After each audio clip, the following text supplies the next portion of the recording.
know how good a glitchless, bug-free KOTOR 2 would be? Imagine a remake of not just one of the best Star Wars games, but one of the best games of all time. Well, that idea was no longer just wishful thinking when back in late 2021, we got an announcement trailer for the remake of Knights of the Old Republic, or KOTOR. And just now, it was revealed that there are plans for the sequel, KOTOR 2: The Sith Lords, to be remade as well. KOTOR 2 was a rushed and buggy sequel to one of the greatest Star Wars games of all time, in KOTOR, a game with so much rich lore and potential that it just couldn't fully live up to its predecessor until many years later when community modders came in with the restoration content mod to patch these bugs. I mean, you'd have a higher chance of scoring a date with your crush than booting up KOTOR 2 on PC unmodded and it not crashing within an hour of gameplay. In today's video, we're going to be taking a deeper dive to investigate what the current state of the KOTOR remakes are, why a remake of the second game is so important, and go over the details revealing that KOTOR 2 remake is indeed on the table as well. Why a Knights of the Old Republic 2 remake is so important.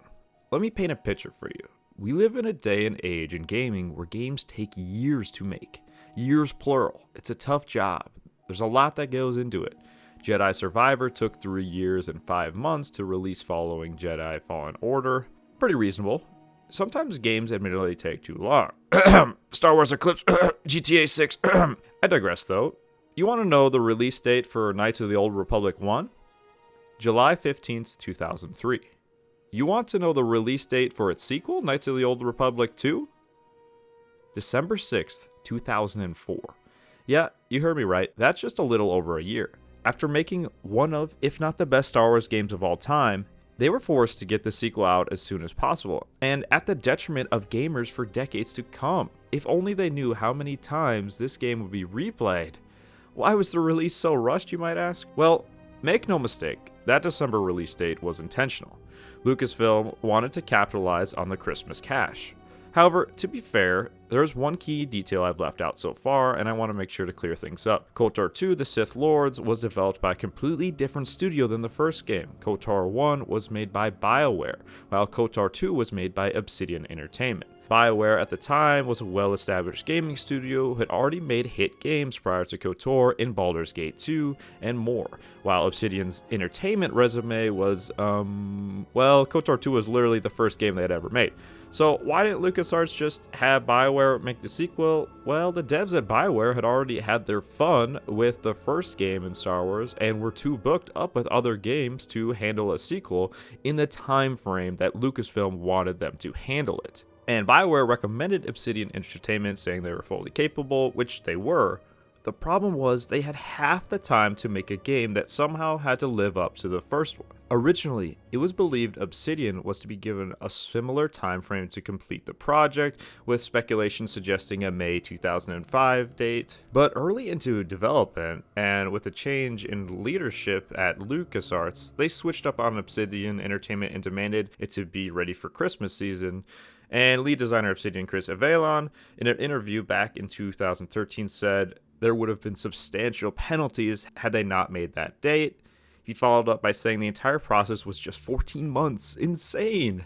And them being a new studio with an opportunity like this to make a sequel to such a successful game for such a massive IP in Star Wars, they couldn't back away from the challenge. But the problem was the developers were not realistic of what they could actually accomplish in 14 months. So as a result, when they shipped the game on December 6th of 2004, we were left with many bugs, missing plot holes, and some parts of the game were skipped altogether, and it can be felt playing it even with the restoration content mod. After playing the game myself again on stream this past year, it was really a shame to notice the level of detail the game had, which was so good, the story was so great, but to see so much of its potential that was essentially wasted in some ways with an incomplete and rushed game. But yeah, thankfully to community modders that made the game playable, but still, it's just another big what if in Star Wars gaming. What if KOTOR 2 actually was given the time to be fully fleshed out?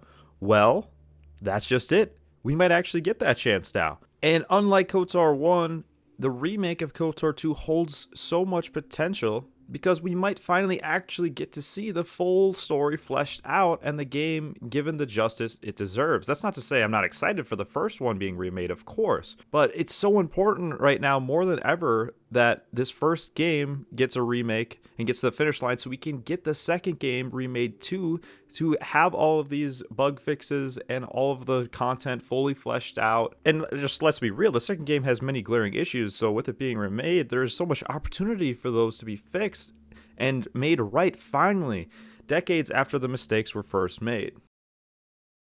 I've been an active member of the KOTOR community for a while now, and I just remember the second game releasing on Switch, and when it came out, you legit couldn't complete the game.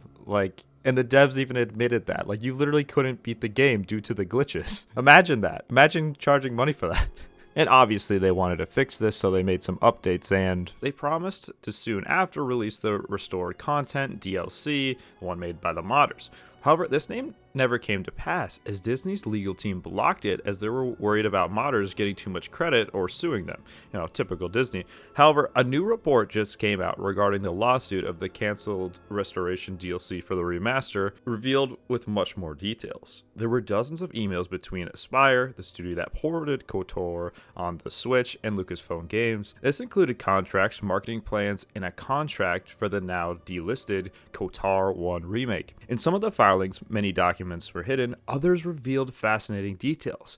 A mystery project by the codename Juliet was described as a full modern remake of KOTOR 2 that was also planned in the works. Attorney Ray Kim provided some details about Project Juliet, and Lucasfilm Games Vice President Douglas Riley had this to say. Juliet was the code name for a project where we're going to do a full remake of KOTOR 2 with modern art, modern gameplay, keep the story and keep the characters and the general concept of KOTOR 2, but remake it for modern hardware and modern machines with updated graphics and all those kind of things. And Riley's last update says that Juliet was still technically on the roadmap as of March of 2025.